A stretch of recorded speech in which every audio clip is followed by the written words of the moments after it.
Psalm 110, ein Gesang vom David.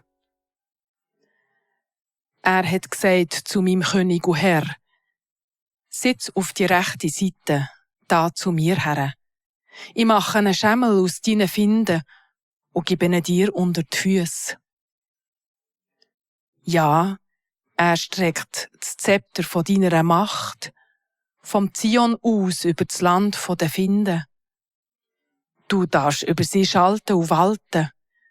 Du siehst dein Volk zieht willig mit, singt Hosianna im heiligen Schmuck. Wie Tau am Morgen kommen auch die Kinder.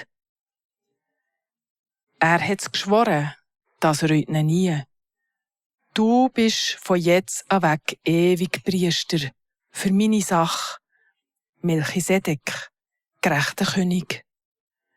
Er steht von jetzt an Gang neben dir. Er greift ein, wenn's das Mass überläuft, und haltet unter den Völkern Gericht.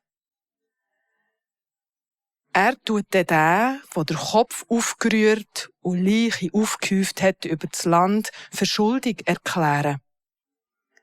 Weil er mit jedem Schluck, den er trauche, ihm seine Bäche versaut hat.